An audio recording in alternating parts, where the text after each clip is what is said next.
오빤 강남스타일 강남스타일 낮에는 따사로운 인간적인 여자 커피 한 잔에 여유를 아는 품격 있는 여자 밤이 오면 심장이 뜨거워지는 여자 그런 반전 있는 여자 오빤 강남스타일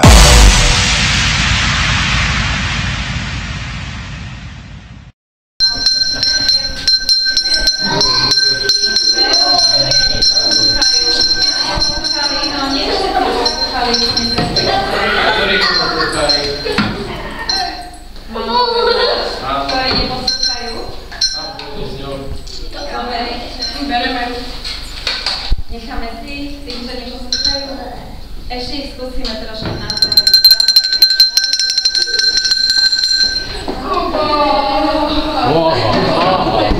Kto to som prišiel? Deti aj menej to no zarecitujú určite. Ale my sme si pripravili mikulášskú pesničku, môžeme zaspievať. Tak sa pekne postavte. Tak, Jožko, poď šup hore z lavice. No a Mikuláša trošku potešíme, lebo on celú noc roznášal darčeky, tak ho potešíme našou veselou pesničkou. Raz, dva. Mikuláš, Mikuláš, priateľ náš starý. Tak ideme. Mikulášu, ktorý zlíšku, modlím za ti, modlím výšku. We welcome you in our class. Majsovka vás poslúchajú? I to najviac. A nám niečo zaspívate? We wish you it's got one. Wish you a Merry Christmas. We wish you a Merry Christmas. We wish you a Merry Christmas and a Happy New Year. 11.12.2012 sa na našej škole uskutočnila súťaž Pythagoriada, do ktorej sa zapojilo 49 žiakov. V roku 2004 vznikla v Litve informatická súťaž Bebra, informatický bobor. Úspešná súťaž sa odtedy rozšírila do ďalších európskych krajín. V mesiaci december žiacky parlament vyhlásil súťaž o najkrajšiu vyzdobenú triedu s nábojom Vianoc. Na víťaza čakala sladká odmena.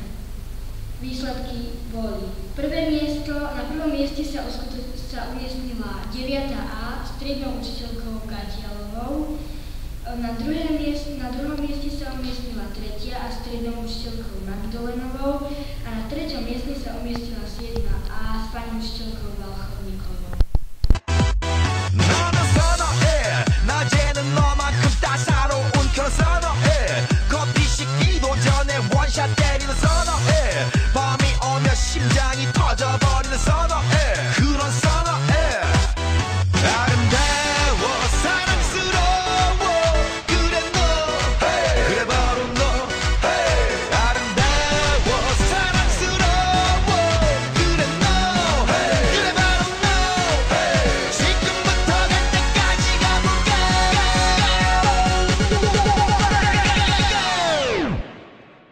오빤 강남스타일 Svetláková. Mala veľmi pekný prejav, druhé miesto, veľmi pekný prejav, Týmko Oršula a tretie miesto má Dominika Dorotíková.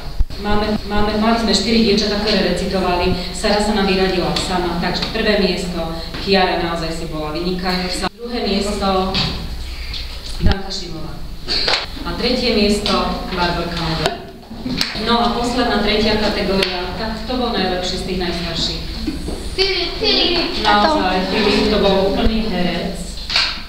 Takže Filip, nech sa páči, prvé miesto, Silvi, druhé miesto a tretie miesto, my sa veľmi ospravedlňujeme. Dida, moja Didianka. Som pokazila diplom. Pán riaditeľ tu už nie je. Pán riaditeľ ti podpíše, ale zajtra. Dobre, Dianka. Takže gratulujeme. Ešte, že staršie. Nenevaj sa, ja som. Posúďte sa ešte.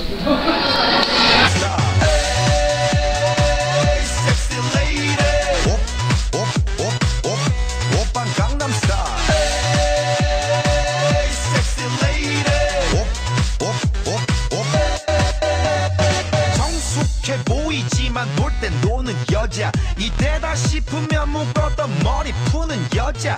느꼈지만 웬만한 노출보다 야한 여자 그런 감각적인 여자 나는 선어해 점잖아 보이지만 놀 땐 노는 선어해 내가 되면 완전 미쳐버리는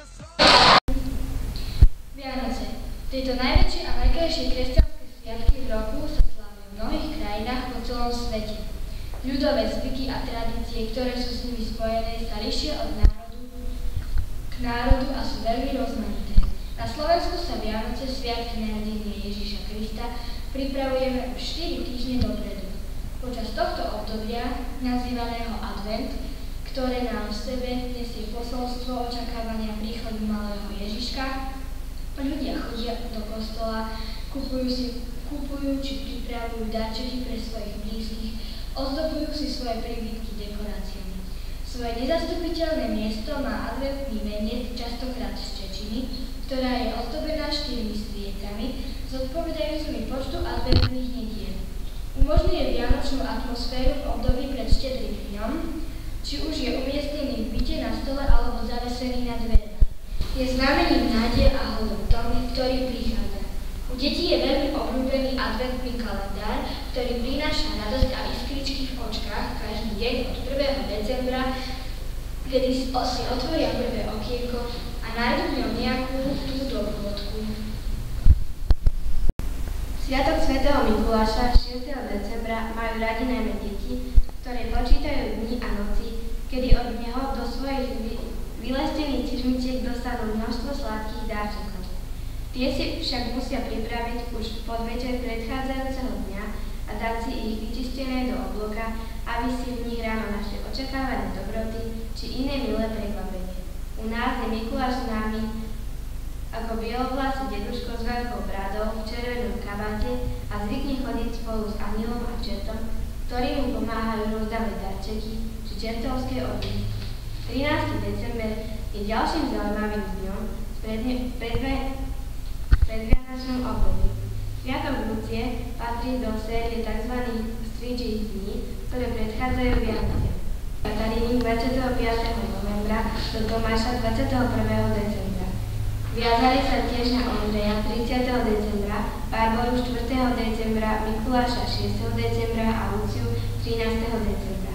Ľudia verili, že v ten deň môžu strigy aj uvidieť. Podľa najznámejšej ľubostnej vežby si na Luciu dievčatá pripravili 13 lístočkov. Na 12 z nich napísali rôzne mužské mená, pričom posledný 13. zostal prázdny.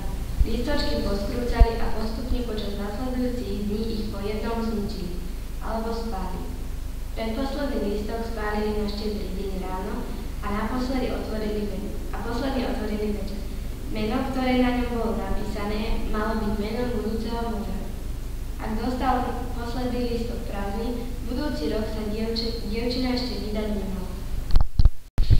24. decembra na štedrý deň na Slovensku začíname slaviť Vianoce.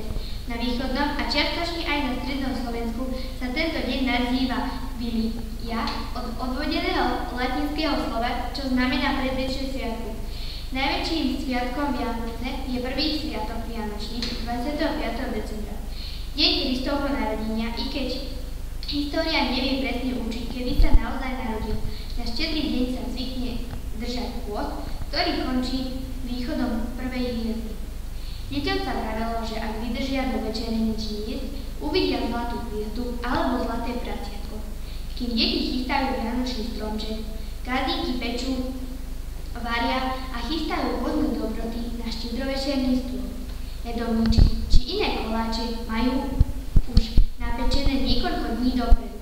Jedlá, ktoré sa podávajú, sa líšia podľa zvykov a tradícií v rôznych regiónoch Slovenska. Spravidla však na bohato prestretom strednovečernom stole nesmie chýbať chleba, cesnak, med, oblátky, kapustnica, ryba, zemiakový šalát, opekance, kupáky alebo bobarky, koláče a ovocie. Po večeri sa spievajú koledy, rozbaľujú vianočné darčeky, na ktoré sa nielen deti veľmi tešia. Mnoho ľudí sa zúčastňujú polnočnej omše, aby oslavili narodenie Ježiša Krista a zaspievali si najkrajšiu vianočnú pieseň Tichá noc, Svätá noc. 25. a 26. decembra rodiny často zostávajú spolu, idú do kostola alebo navštevujú svojich príbuzných a priateľov. Do nového roku vám prajem 12 mesiacov bez nehody, 52 týždňov pohody a šťastia, 365 dní bez starostí, 8760 hodín lásky, 525 600 minút jedinečných okamihov. Ak láska dohví ľad, čo pani zima vyčarila, ak dá človek viac, čo v sebe skrýva, ak vládne všade ticho a počuť len práskať mráz, padajúce vločky a v detských očiach je vidieť jas, tak prišla doba, keď každý pre každého má pár prívetivých vied, pre ten zázrak Vianoc a nad čarou Vianoc nič krajšieho nie. Bohatý stôl, výbornú rybu, sviatočná večera nemá chybu. Veľa darčekov, čo srdce pohľadia, rodinu, priateľov, čo nikdy nezradia. K bohatstvu krôčik a ku šťastiu krok, veselé Vianoce a šťastný nový rok. To všetko vám prajem Vavriteľka. 근육보다 사상이 울퉁불퉁한 선어해 그런 선어해 아름다워 사랑스러워 그래 너 그래 바로 너 아름다워 사랑스러워 그래 너 그래 바로 너 지금부터 갈 때까지 가볼까